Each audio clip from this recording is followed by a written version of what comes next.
Assalamualaikum warahmatullahi wabarakatuh. Perkenalkan, saya Aazul Munanla Rizkia dengan NIM 2720 akan mempresentasikan jawaban UTS mata kuliah kepemimpinan. Yang pertama, perihal pemahaman mengenai kepemimpinan. Pada umumnya, kepemimpinan didefinisikan sebagai suatu proses mempengaruhi aktivitas dari individu atau kelompok untuk mencapai tujuan dalam situasi tertentu. Dari definisi ini, nampak bahwa kepemimpinan adalah suatu proses, bukan orang. Banyak definisi mengenai kepemimpinan muncul sebagai akibat fenomena kepemimpinan yang menjadi pusat perhatian. Di antaranya, Schermerhorn tahun 2012 mendefinisikan kepemimpinan sebagai proses mempengaruhi orang lain dan proses memfasilitasi usaha individu dan kelompok untuk mencapai tujuan bersama. Menurut Robbins tahun 2003, kepemimpinan merupakan suatu kemampuan mempengaruhi suatu kelompok ke arah pencapaian tujuan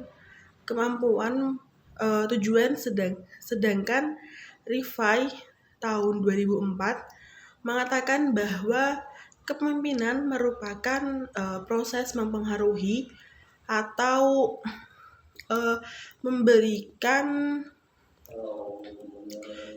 contoh kepada pengikut-pengikutnya lewat proses komunikasi dalam upaya mencapai tujuan organisasi. Berdasarkan definisi tersebut, dapat disimpulkan bahwa kepemimpinan merupakan suatu proses kemampuan dalam mempengaruhi orang lain untuk mencapai tujuan bersama. Bersumber pada buku Perilaku Organisasi karangan Bernhard Tewal tahun 2017, penerbit CV Patra Media Grafindo Bandung.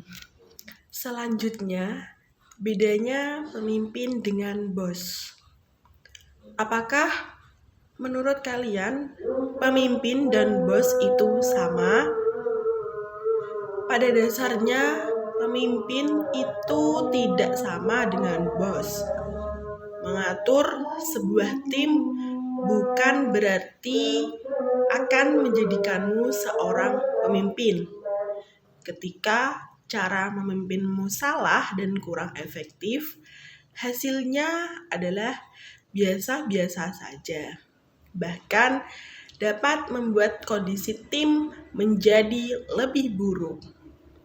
Itulah yang membuat perbedaan antara bos dan pemimpin. Memiliki kualitas yang baik dalam memimpin dan menginspirasi memang menjadi sebuah tantangan yang nyata. Lalu, bagaimana perbedaan antara pemimpin dan bos? Apakah bos adalah pemimpin atau keduanya bertolak belakang? Inilah perbedaannya. Seorang pemimpin akan menginspirasi, sedangkan bos mengintimidasi. Pemimpin lebih mendengarkan, sedangkan bos terkesan sangat kaku. Pemimpin bertanya dulu, sedangkan bos memerintah secara paksa. Pemimpin ikut menangani, sedangkan bos lepas tangan. Pemimpin toleransi, sedangkan bos banyak mengomel. Pemimpin memiliki tujuan yang jelas dan realistis, sedangkan bos bertujuan atau tujuannya kurang jelas dan kurang realistis. Bersumber pada buku Konsepsi Kepemimpinan atau Belajar Menjadi Pemimpin karangan Dian Pratama tahun 2021 diterbitkan oleh Dwepedia. Selanjutnya, adalah konsep dan fungsi kepemimpinan. Konsep dasar kepemimpinan. Kepemimpinan merupakan proses mempengaruhi dalam menentukan tujuan organisasi, memotivasi perilaku pengikut untuk mencapai tujuan, mempengaruhi untuk memperbaiki kelompok dan budayanya. Selain itu, mempengaruhi interpretasi mengenai peristiwa-peristiwa para pengikutnya, pengorganisasian, dan aktivitas-aktivitas untuk mencapai sasaran, memelihara hubungan kerjasama dan kerja kelompok, perolehan dukungan dan kerjasama dari orang-orang di luar kelompok atau organisasi. Secara khusus, memahami kepemimpinan sebagai sebuah proses mempengaruhi dalam suatu kelompok untuk mencapai tujuan orang secara bersama. Hal ini dapat dipahami dari penjelasan sebagai berikut. Kepemimpinan didefinisikan secara luas sebagai proses-proses yang mempengaruhi interpretasi mengenai peristiwa-peristiwa para pengikut. Pilihan dari sasaran-sasaran bagi kelompok atau orang, pengorganisasian dari aktivitas-aktivitas tersebut untuk mencari sasaran, pemeliharaan hubungan, kerjasama dan teamwork, serta perolehan dukungan dan kerjasama dari orang-orang yang berada di luar kelompok atau orang. Hal tersebut memberi penjelasan bahwa kepemimpinan merupakan proses-proses mempengaruhi, memotivasi pengorganisasian aktivitas tersebut untuk mencapai sasaran. Motivasi dari para pengikut untuk mencapai sasaran, pemeliharaan hubungan kerjasama dengan teamwork untuk mencapai sasaran dan tujuan organisasi. Hal ini dapat dipahami bahwa kepemimpinan mencakup hubungan pemimpin dengan anggota organisasi untuk mencapai tujuan yang sudah ditetapkan. Kajian-kajian kepemimpinan sekitar tahun 60-an telah berkembang di kalangan para ilmuwan perilaku yang secara khusus mendalami dan cenderung memahami kepemimpinan dalam konteks perilaku pemimpin yang otoriter. Kecenderungan untuk memahami kepemimpinan secara organik, kepemimpinan seperti mekanisme dalam mempengaruhi anggota organisasi disyaratkan dalam sistem birokrasi ketat dan kaku, sehingga penekanan kepemimpinan selalu berada pada sikap pemimpin yang otoriter dan mengabaikan sisi sosial budaya dari organisasi, mengabaikan budaya yang tidak tampak. Dari sini lahir pemahaman bahwa seorang pemimpin yang kuat diperlukan dalam birokrasi yang ketat dan kaku. Dewasa ini pengertian kepemimpinan dalam sejumlah kajian memiliki nuansa sosial budaya lebih kuat. Hal ini didasari pencitraan sosiologis terhadap organisasi, sehingga dilihat dari sistem sosial yang memiliki dimensi sosial budaya. Kepemimpinan tidak lagi dipahami secara organik, tetapi merupakan dimensi organisasi yang mempunyai kontribusi untuk membangun budaya organisasi yang sehat. Selanjutnya, fungsi kepemimpinan.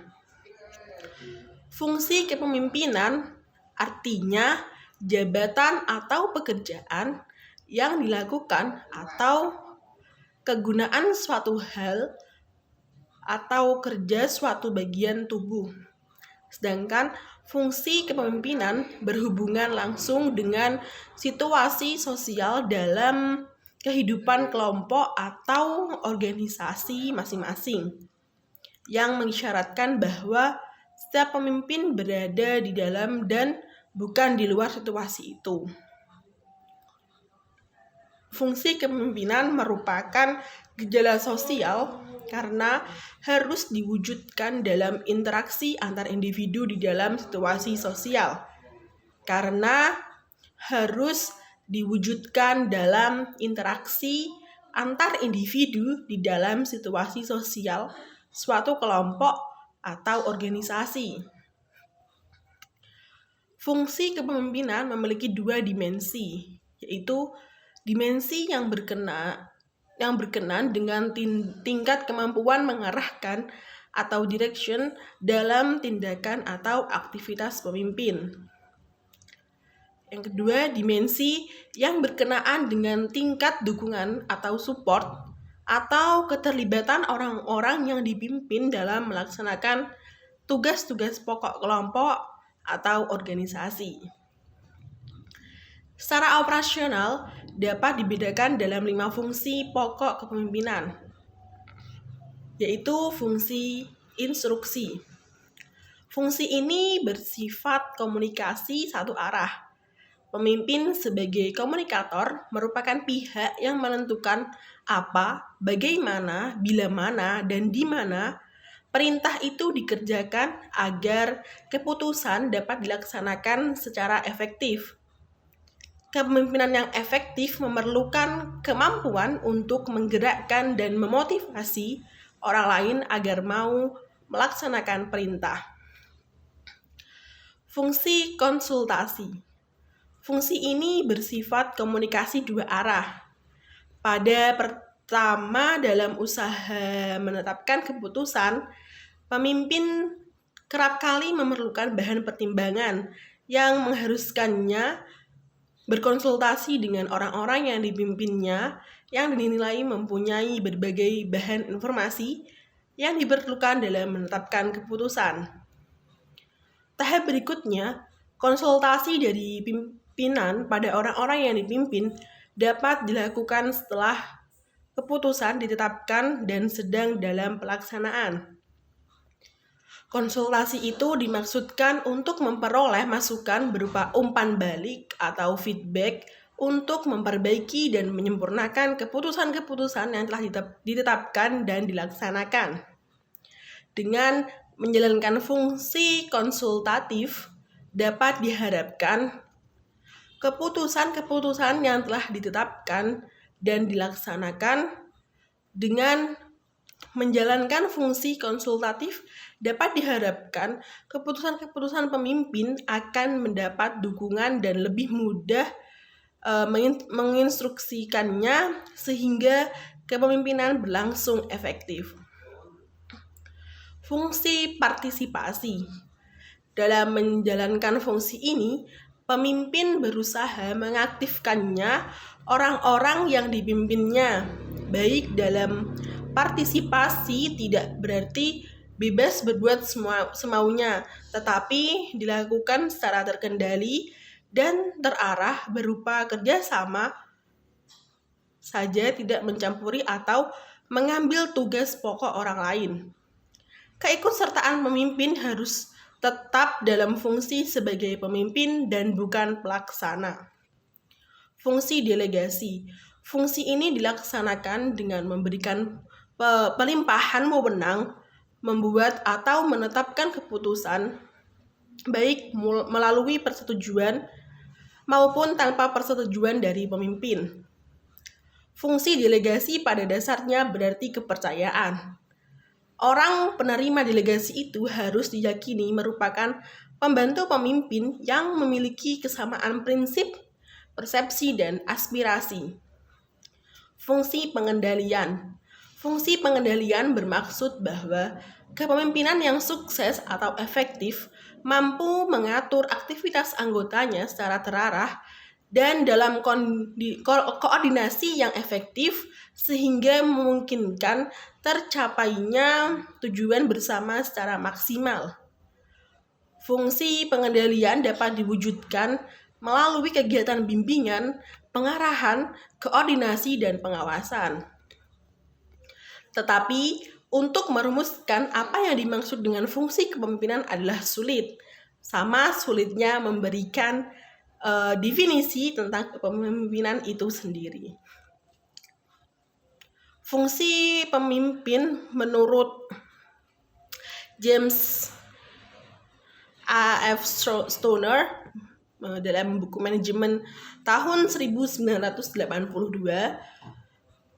mengatakan agar kelompok dapat beroperasi secara efektif, seorang pemimpin mempunyai dua fungsi pokok, yaitu task-related atau problem-solving function. Dalam fungsi ini, pemimpin memberikan saran dalam pemecahan masalah serta memberikan sumbangan informasi dan pendapat. Yang kedua, group maintenance function atau social function meliputi pemimpin membantu kelompok beroperasi lebih lancar. Pemimpin memberikan persetujuan atau melengkapi anggota kelompok yang lain, misalnya menjembatani kelompok yang sedang berselisih pendapat, memperhatikan diskusi-diskusi kelompok. Bersumber dalam buku Kepemimpinan Kepala Madrasah dalam Mengembangkan Budaya Mutu tahun 2022, karangan Juri Wahananto, penerbit Adab CV Adanu Abimata, Jawa Barat. Berikut ini akan diuraikan beberapa teori kepemimpinan. Yang pertama, teori sifat atau trait theory. Teori The Great Man menyatakan bahwa seorang dilahirkan sebagai pemimpin akan jadi pemimpin tanpa memperhatikan apakah ia mempunyai sifat atau tidak mempunyai sifat sebagai pemimpin. Teori Great Man dapat memberikan arti lebih realistis terhadap sifat dari pemimpin setelah mendapat pengaruh dari aliran perilaku pemikir psikologi bahwa sifat-sifat kepemimpinan itu tidak seluruhnya dilahirkan tetapi dapat juga dicapai lewat suatu pendidikan dan pengalaman dengan memberikan perhatian terhadap kepemimpinan dialihkan kepada sifat-sifat umum yang dipunyai oleh pemimpin. Tidak lagi menekankan apakah pemimpin itu dilahirkan atau dibuat. Kate Davis merumuskan 4 sifat umum yang tampaknya mempunyai pengaruh terhadap keberhasilan kepemimpinan organisasi. Yang pertama, kecerdasan. Pemimpin mempunyai tingkat kecerdasan yang lebih tinggi dibandingkan yang dipimpin. Kedewasaan dan keluasan hubungan sosial. Pemimpin cenderung menjadi matang dan mempunyai emosi yang stabil karena mempunyai perhatian yang luas terhadap aktivitas-aktivitas sosial. Dia mempunyai keinginan menghargai dan dihargai. Motivasi diri dan dorongan berprestasi. Para pemimpin relatif mempunyai dorongan motivasi yang kuat untuk berprestasi. Mereka bekerja, berusaha mendapatkan penghargaan yang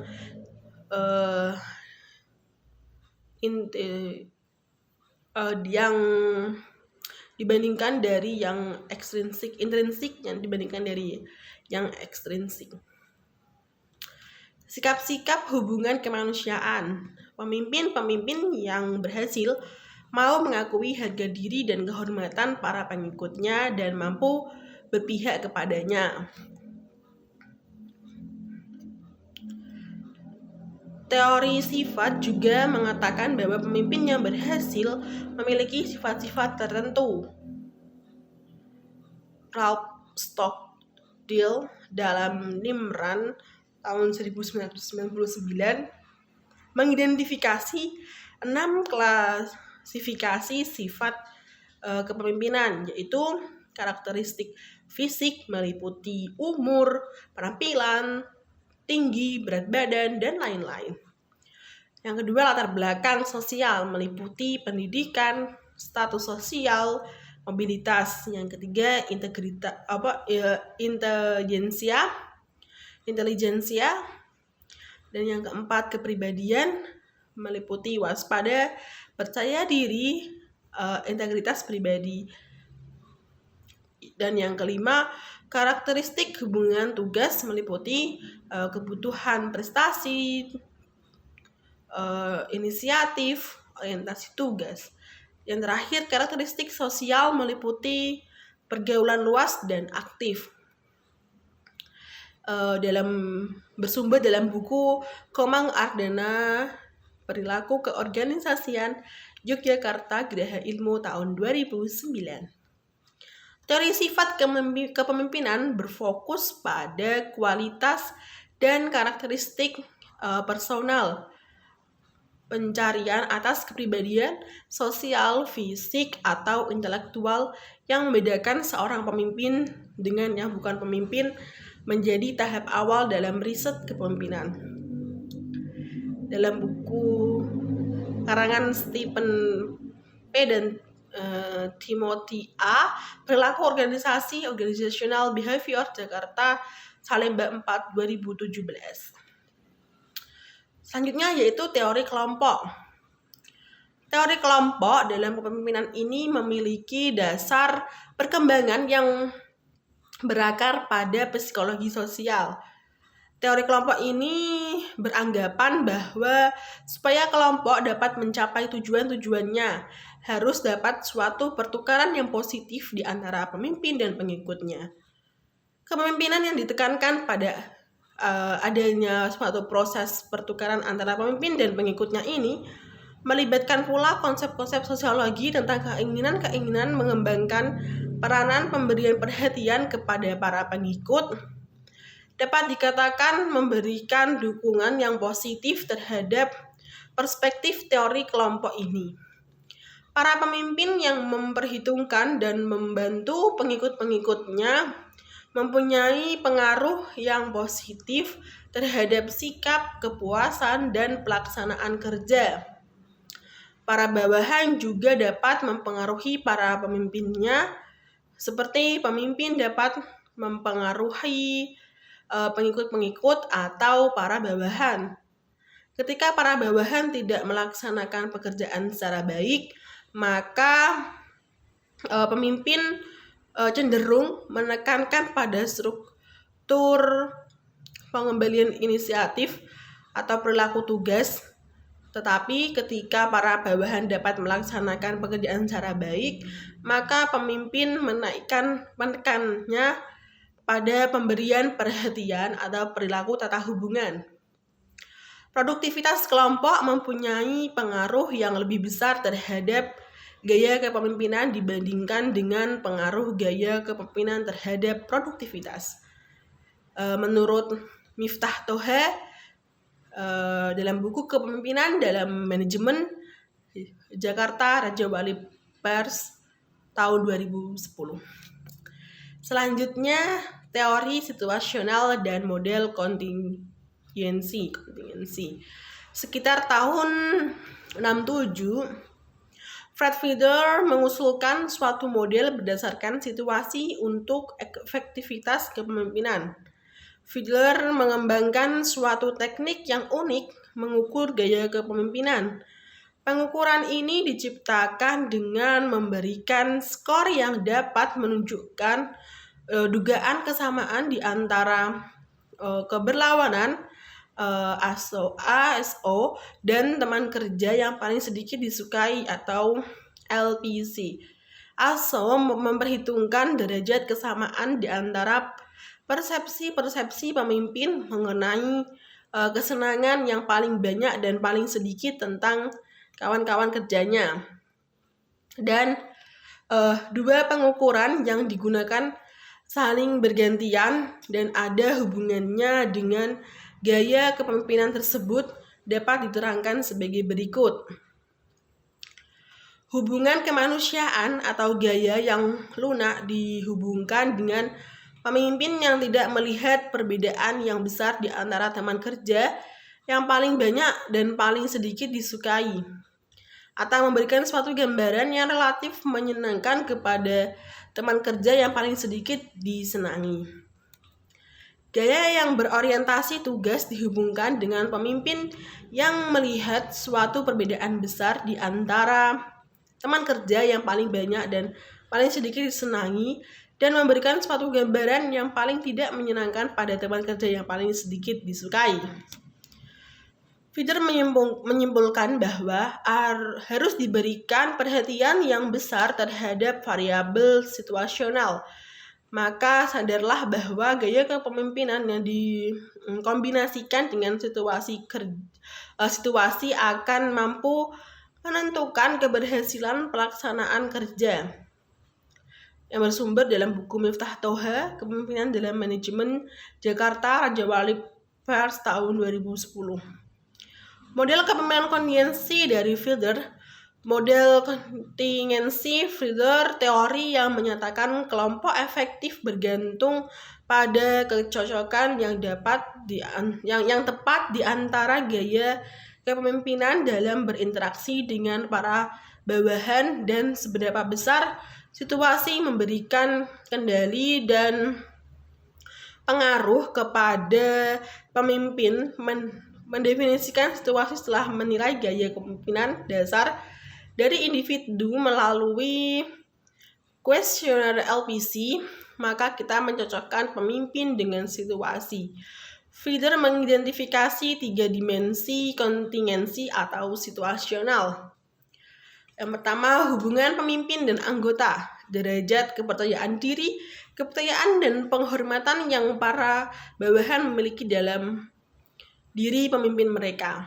Yang kedua, struktur tugas, keadaan yang mana penugasan pekerjaan dibuatkan prosedur, yaitu terstruktur atau tidak terstruktur. Yang ketiga, kekuatan posisi, derajat dari pengaruh seorang pemimpin yang memiliki variabel kekuatan yang lebih seperti merekrut, memecat, disiplin, mempromosikan, dan menaikkan gaji. Dalam buku karangan Stephen P. dan Timothy A. Perilaku Organisasi Behavior, Jakarta, Salemba 4, 2017. Selanjutnya, teori jalan kecil. Tujuan, path goal theory. Teori Robbins dan Coulter tahun 2004. Teori ini dikembangkan oleh Robert House yang merupakan sebuah model kepemimpinan situasional yang menyaring unsur-unsur kunci dari teori pengharapan tentang motivasi. Menurut teori ini, bahwa tingkah laku seorang pemimpin itu dapat diterima bawahan sejauh mereka menganggapnya sebagai sumber kepuasan, entah kepuasan langsung atau kepuasan masa depan. Artinya, perilaku seseorang pemimpin itu memotivasi sejauh bahwa kelakuan itu membuat pencapaian kebutuhan bawahan tergantung pada kinerja yang efektif, memberikan pelatihan, bimbingan, dukungan, dan imbalan-imbalan yang perlu bagi kinerja efektif. Maka menurut model ini, perilaku atau gaya kepemimpinan ada 4, yaitu direktif atau mengarahkan, suportif atau mendukung, partisipatif, dan berorientasi prestasi. Bersumber dalam buku karangan Komang Ardana, Perilaku Keorganisasian, Yogyakarta, Geraha Ilmu tahun 2009. Istilah jalur tujuan menyiratkan bahwa para pemimpin yang efektif menjelaskan jalur daripada pengikutnya terhadap tujuan kerja mereka dan membuat pekerjaan menjadi lebih mudah dengan mengurangi hambatan-hambatan dalam pekerjaan. Menurut teori jalur tujuan, apakah seseorang pemimpin harus mengarahkan atau mendukung atau harus memperlihatkan beberapa perilaku lainnya, bergantung pada analisis yang rumit atas situasi. Teori ini memprediksikan kepemimpinan yang mengarahkan akan menghasilkan kepuasan yang lebih tinggi. Kepemimpinan yang mendukung atau supportive leadership akan menghasilkan kinerja dan kepuasan yang tinggi ketika para pekerja mengerjakan tugas yang terstruktur. Kepemimpinan yang mengarahkan directive leadership lebih cenderung dipandang sebagai faktor yang mubazir jika berada antara para pekerja yang memiliki kemampuan yang tinggi atau pengalaman yang luas. Bersumber dalam buku Stephen P. dan Timothy A. Perilaku Organisasi Organization Behavior, Jakarta Salemba 4 tahun 2017. Selanjutnya, teori perilaku. Dari aspek ini terdapat dua dimensi yang menonjol pada persepsi seorang pemimpin, yaitu pertama, inisiatifnya dalam menentukan dan mengorganisasikan struktur tugas yang harus dilakukan oleh anak buah. Di sini gaya yang ditampilkannya adalah gaya kepemimpinan berorientasi pada tugas. Kedua, tingkat atensi, apresiasi, dukungannya terhadap kesejahteraan anak buah. Di sini gaya kepemimpinan berorientasi karyawan. Bersumber dari buku Komang Ardana, Perilaku Keorganisasian Yogyakarta Geraha Ilmu tahun 2009. Selanjutnya, teori berdasarkan ciri-ciri. Menurut Jatmiko tahun 2002, teori berdasarkan ciri-ciri adalah teori kepemimpinan yang sangat klasik yang masih tetap mendapat perhatian baik oleh para pakar dan tokoh organisasi yang seyogyanya dimiliki setiap pemimpin. Ciri-ciri tersebut adalah sebagai berikut. Pertama, pengetahuan yang luas, kemampuan bertumbuh dan berkembang, sifat yang inkuisitif, kemampuan analitik, daya ingat yang kuat, kapasitas integratif, keterampilan berkomunikasi secara efektif, keterampilan mendidik, rasionalitas dengan bermodalkan daya kognitif dan daya nalar yang tinggi, objektivitas, pragmatisme, kemampuan menentukan skala prioritas, kemampuan membedakan yang urgent dan yang penting, rasa tepat waktu, rasa kohesi yang tinggi, naluri relevansi, keteladanan, kesediaan menjadi pendengar yang baik, adaptabilitas, fleksibilitas, ketegasan, orientasi masa depan, dan sikap yang antisipatif. Bersumber dari buku karangan Komang Ardana DKK, Perilaku Keorganisasian Yogyakarta Geraha Ilmu tahun 2009. Selanjutnya, teori atribusi kepemimpinan.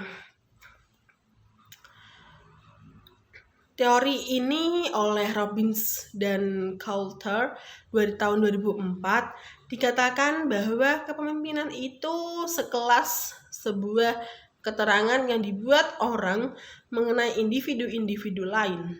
Dengan demikian, memakai kerangka kerja atribusi, para peneliti telah menemukan bahwa cenderung mencirikan pemimpin itu memiliki karakteristik seperti kecerdasan, kepribadian yang mudah bergaul, keterampilan verbal yang kuat, agresif, penuh pengertian, dan rajin.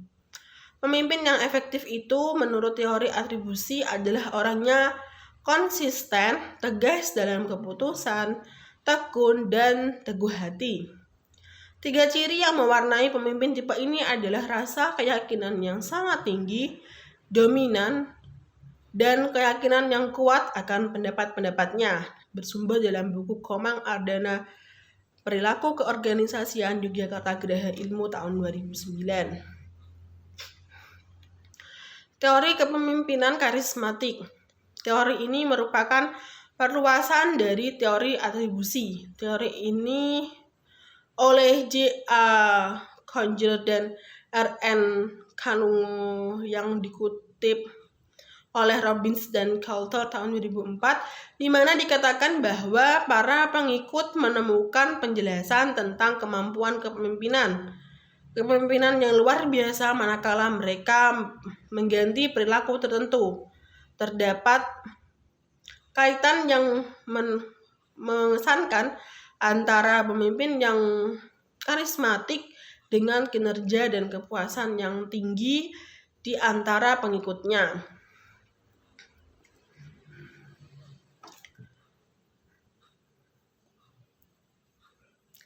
Ini sama bersumber pada buku Perilaku Keorganisasian karangan Komang Ardana, Yogyakarta, Geraha Ilmu tahun 2009. Selanjutnya, teori kepemimpinan visioner.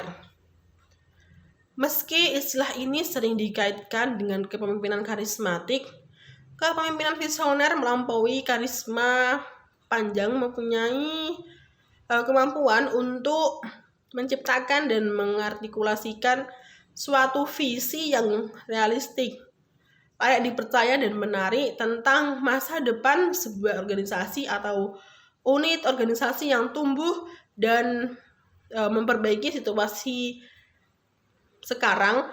Pemimpin yang visioner oleh Susskind yang dikutip oleh Robbins dan Coulter tahun 2004 dikatakan mempunyai 3 sifat yang berkaitan dengan efektivitas dalam peran-peran visioner mereka, yaitu yang pertama adalah kemampuan untuk menjelaskan visi itu kepada orang-orang lain. Yang kedua adalah kemampuan untuk mengungkapkan visi itu bukan hanya secara verbal, melainkan juga melalui perilaku. Yang ketiga adalah kemampuan memperluas atau menerapkan visi pada bagian konteks kepemimpinan. Bersumber dalam buku Komang Ardana, Perilaku Keorganisasian, Yogyakarta, Geraha Ilmu tahun 2009. Selanjutnya, teori pertukaran pemimpin anggota.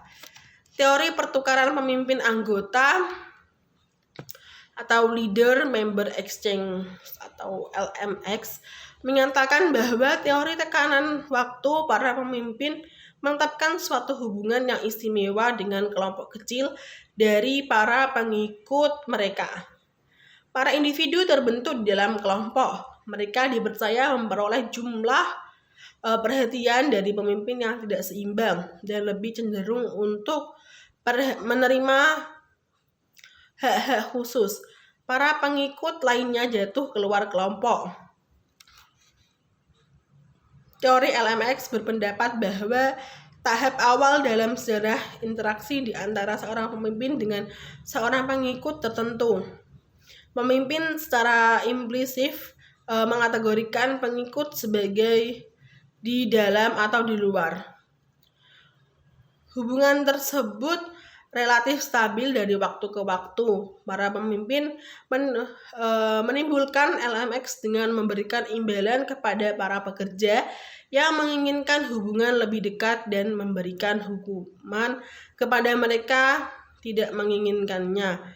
Agar LMX tetap utuh, maka pemimpin dan pengikut harus berinvestasi dalam hubungan.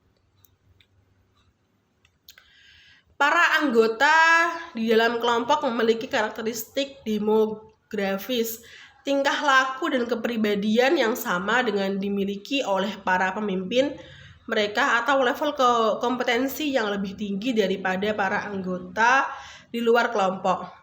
Para pemimpin dengan gender yang sama cenderung memiliki hubungan yang lebih dekat daripada mereka dengan gender yang berbeda.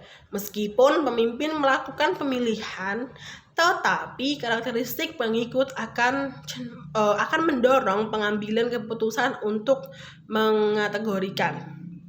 Para pemimpin melakukan diferensiasi antara para pengikut.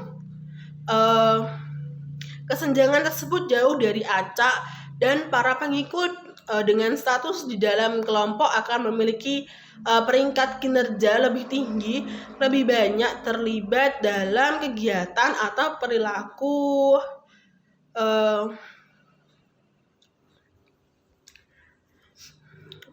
kewargaan di tempat kerja, serta melaporkan kepuasan yang lebih tinggi terhadap atasan mereka. Pertukaran pemimpin anggota berhubungan sangat kuat dengan komitmen daripada pengikut terhadap organisasi ketika para pemimpin tampak sebagai perwujudan nilai dan identitas dari organisasi. Para pemimpin yang menanamkan sumber daya dengan yang mereka harapkan dapat bekerja dengan sangat baik. Mempunyai para anggota dalam kelompok merupakan hal yang sangat penting. Para pemimpin memerlukan mereka dengan cara demikian dan tanpa disadari telah memenuhi harapan mereka. Hubungan pemimpin anggota memiliki dampak yang lebih kuat terhadap kinerja dan perilaku pekerja ketika para pekerja memiliki level otonomi yang lebih tinggi dan pusat pengendalian yang lebih internal. Bersumber dalam buku karangan Stephen P. dan Timothy A. Perilaku Organisasi Organizational Behavior, Jakarta, Salemba 4 tahun 2017. Selanjutnya yaitu permasalahan dalam pekerjaan di dunia kerja. Bersumber dari artikel dalam blog Sehatku, beberapa permasalahan itu seperti ada bullying atau pelecehan. Bullying itu sendiri dapat terjadi dalam dunia kerja. Si pelaku bullying itu merupakan suatu yang tidak disukai pada korban, karena korban bullying itu akan mendapatkan tekanan dan merasa tidak aman. Itu menjadi salah satu permasalahan. Ketika tidak aman, tidak merasa aman, maka mereka akan mengganggu pekerjaannya. Yang kedua ada gosip atau obrolan atau rumor tentang orang lain ketika menggunjing isu-isu sensitif seperti perselingkuhan di kantor itu, maka bisa jadi masalah jika isu tersebut menyebar. Selanjutnya ada masalah komunikasi yang buruk. Mungkin dari atasan ke bawahan terdapat miskomunikasi, komunikasi yang tidak sesuai. Itu menjadi masalah besar dalam pekerjaan.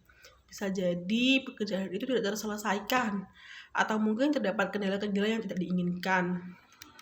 Jadi komunikasi dua arah itu sangat diperlukan, komunikasi yang baik. Selanjutnya ada pekerjaan yang tidak sesuai dengan posisi yang dilamar. Itu seperti halnya dalam passion seorang itu berbeda dengan job desk yang didapatkan. Itu bisa menjadi kendala karena mereka merasa tidak berkompeten atau merasa tidak nyaman. Jadi kalau bisa dalam perusahaan itu job desk dan passionnya itu bisa diselarakan, disesuaikan. Selanjutnya ada beban kerja yang terlalu berat. Ketika beban kerja terlalu berat hingga melampaui kemampuan, hal ini dapat menimbulkan stres, apalagi jika lingkungan kerja berada dalam situasi yang serba cepat atau sangat kompetitif. Stres yang berlebihan dapat memberi berbagai efek negatif, masalah mental pekerja, atau yang lainnya menjadi penghambat pekerjaan terganggu. Selanjutnya ada atasan yang tidak kompeten. Biasanya diharapkan atasan itu berkompeten dalam semua bidang, dapat menyelesaikan permasalahan dari A sampai Z, mengetahui problematika, mengetahui prosedur dan segalanya, agar si bawahan juga percaya dengan si atasan, ataupun si atasan juga dapat memberikan ilmu kepada si bawahan sesuai dengan prosedur yang ada untuk mencapai tujuan bersama yang sesuai. Selanjutnya mendapatkan penilaian kinerja yang buruk. Berusaha maksimal dalam bekerja namun justru mendapat penilaian yang buruk. Merupakan salah satu masalah dalam dunia kerja yang dapat terjadi.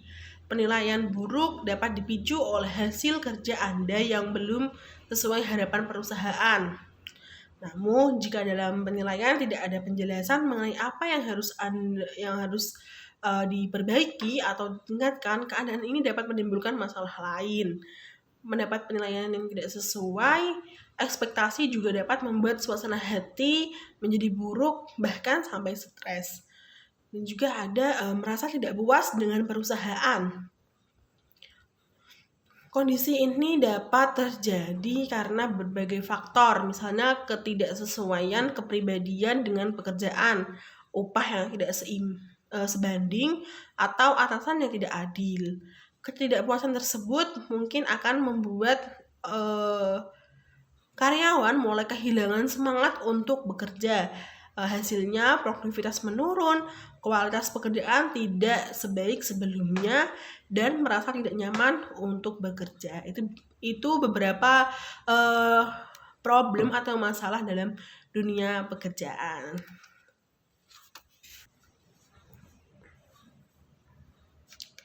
Sumber-sumber kekuasaan. Kekuasaan atau power merupakan faktor penentu dari hakikat penting dan kualitas dari interaksi orang-orang yang mempunyai harapan bahwa beliau melalui organisasi akan memperoleh manfaat. Kekuasaan merupakan penggerak, pendorong, pelaku perubahan dan peradaban manusia. Kekuasaan oleh Hicks dan Gould tahun 1996 adalah faktor penentu dari hakikat penting dan kualitas interaksi dan dapat menentukan apakah interaksi tersebut dapat mempertahankan kelanjutan hidupnya. Secara sederhana, James Money tahun 47 mengemukakan dapat dipahami bahwa kekuasaan merupakan kemampuan untuk melaksanakan sesuatu, yang artinya kekuasaan merupakan kemampuan untuk membuat orang lain melakukan apa yang diinginkan oleh pihak lainnya. Kekuasaan meliputi hubungan dua atau lebih orang, dan Max Weber tahun 47 percaya bahwa kekuasaan meliputi kekuatan dan paksaan, di mana sumber-sumber kekuasaan dapat dilihat dari pengetahuan khusus yang dimiliki pejabat. Bersumber dalam buku karangan Syaiful Sagala dengan judul Pendekatan dan Model Kepemimpinan tahun 2018, penerbit Prenada Media Group, Jakarta. Dalam kajian kekuasaan di organisasi seringkali merujuk kepada seseorang yang memiliki posisi jabatan tertentu. Dapat dikatakan seorang manajer kepala divisi atau direktur utama. Berbeda dengan bayangan banyak orang bahwa kekuasaan itu sesuatu yang megah dan dimiliki oleh orang-orang tertentu saja. Sebaliknya, kekuasaan semata potensi yang ada di seseorang, kelompok, atau organisasi untuk mengubah sesuatu. Utamanya di dalam kajian bisnis, kekuasaan merupakan potensi pemimpin untuk mengubah sikap dan perilaku orang lain. McShane tahun 2012, atau pemimpin untuk mengubah sikap, menjalankan koordinasi, memastikan pekerjaan selesai melalui pihak lain, dan mengelola jejaring dan saling ketergantungan.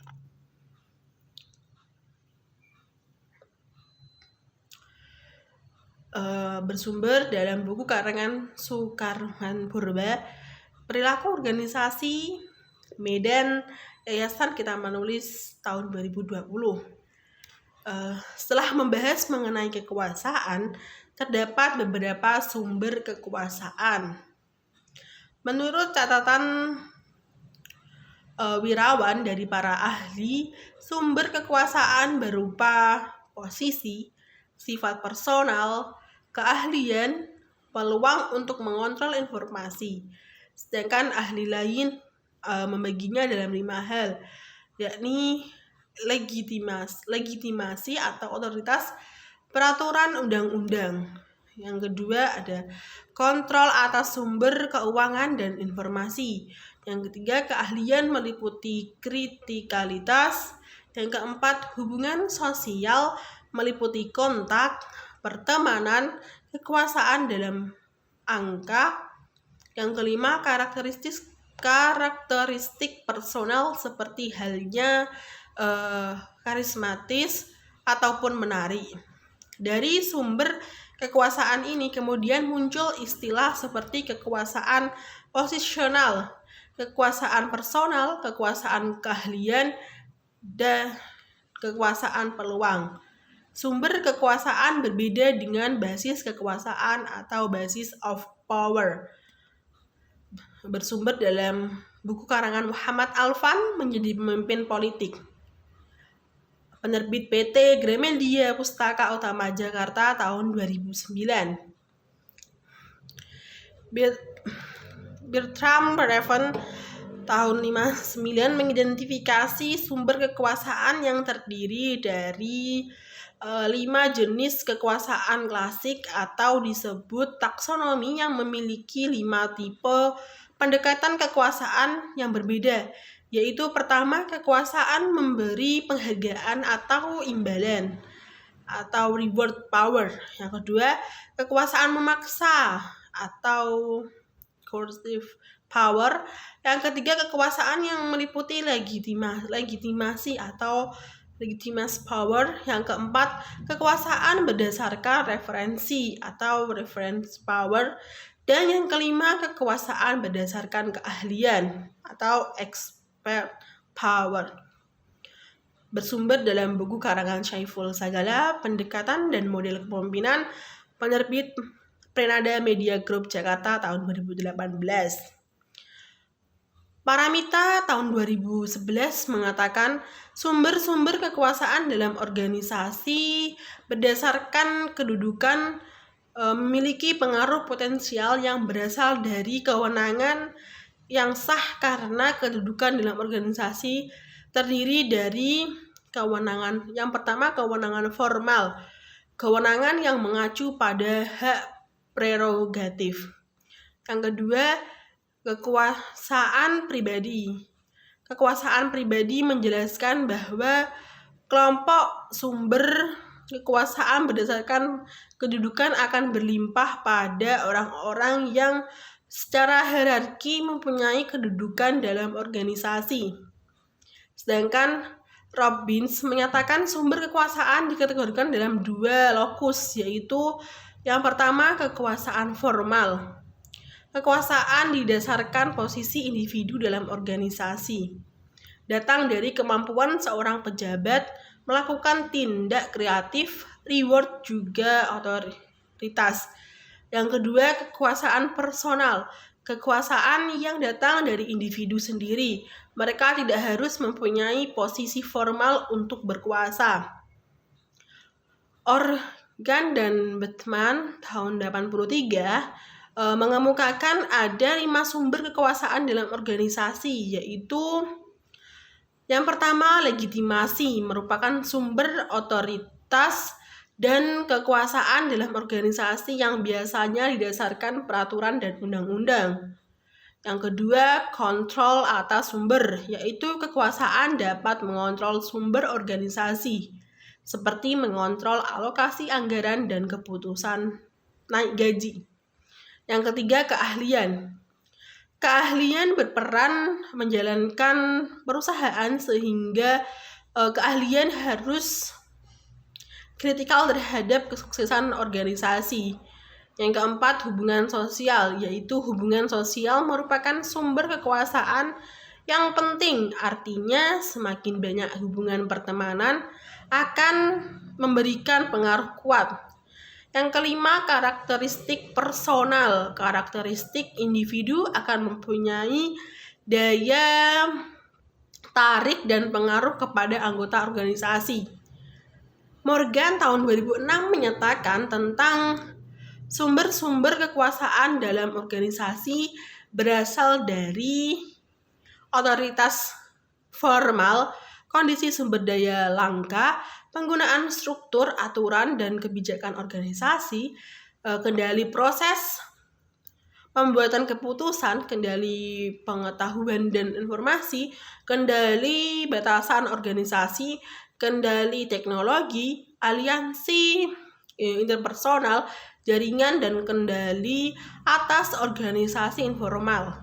Simbolisme dan manajemen makna, gender dan manajemen hubungan berbasis gender, faktor-faktor struktural yang menentukan tahap tindakan, dan terakhir kekuasaan yang telah seorang miliki. Bersumber pada buku karangan Mariana J. Perancangan Organisasi dan Sumber Daya Manusia, penerbit Yayasan Kita Menulis, Medan tahun 2021. Sifat-sifat kepemimpinan. Cons tahun 80 mengikhtisarkan ada 4 sifat utama yang berpengaruh terhadap kesuksesan seorang pemimpin, yaitu kecerdasan, kedewasaan, dan keluasan hubungan sosial, motivasi diri dan dorongan berprestasi, dan juga sikap-sikap hubungan manusiawi. Bersumber dalam buku Sentot Imam Wahyono, Perilaku Organisasi, penerbit Graha Ilmu Yogyakarta tahun 2010. Dengan mengingat hal ini, kita dapat menyusun beberapa sifat yang amat penting, yaitu integritas, kecerdasan dan pengetahuan, rasa simpati insani, kesungguhan, dan kesadaran terhadap diri. Yang pertama, integritas. Hampir setiap pemimpin memerlukan integritas. Seorang pemimpin harus mampu membuat persepsi tentang keadaan dalam hutan dari banyak dimensi bahaya. Pemimpin mesti menyiapkan semua kapasitasnya untuk menghadapi bahaya yang fatal sampai kepada bahaya yang paling kecil sekalipun. Dengan demikian, keberhasilan untuk keluar dari hutan dengan selamat, tetapi tetap dengan resiko yang paling minimal. Kedua, kecerdasan dan pengetahuan. Pemimpin harus tahu akan bidangnya atau bagian khusus dari bidangnya sehingga dapat membuat keputusan yang tepat pada saat yang tepat. Pengetahuannya harus ditopang oleh kecerdasan agar menguasai dan menerapkan sebaik-baiknya pengetahuan itu di setiap keadaan. Selanjutnya, rasa simpati insani. Bagi seorang pemimpin, yang dibutuhkan adalah keseimbangan tekanan di antara dua ekstrim yang ditujukan oleh ordinat dalam Great Management Black, yaitu tekanan atas orang dan tekanan atas hasil. Menurut R. Black dan J. Mountain tahun 68. Seorang pemimpin akan gagal bila ia memandang seorang semata-mata sebagai unsur satu-satunya yang harus diurus. Yang keempat, kesungguhan. Kesungguhan merupakan tanda orang sudah dewasa yang dapat memusatkan perhatian dan mengerjakan apa yang dibutuhkan keadaan akibat beberapa hal yang tidak diharapkan. Ini merupakan ujian berat, misalnya kemampuan mengatasi oposisi, tahan terhadap godaan kompromi jangka pendek, serta mampu mengatasi kekecewaan. Yang kelima itu kesadaran terhadap diri. Banyak orang yang telah menulis tentang psikologi organisasi. dorongan dan motif pemimpin. Satu aliran pemikiran menyatakan bahwa para pemimpin terbaik tidak sadar akan peranannya, tetapi aliran lain yang lebih besar pengaruhnya percaya bahwa para pemimpin itu amat menyadari diri sendiri, kemampuan dan tujuannya. Bersumber dalam buku Perilaku Keorganisasian Organization Behavior pengarang Manahan P. Tampu Bolon dengan penerbit Galia Indonesia, Bogor, tahun 2012. Sekian dari saya, kurang lebihnya mohon maaf. Wassalamualaikum warahmatullahi wabarakatuh.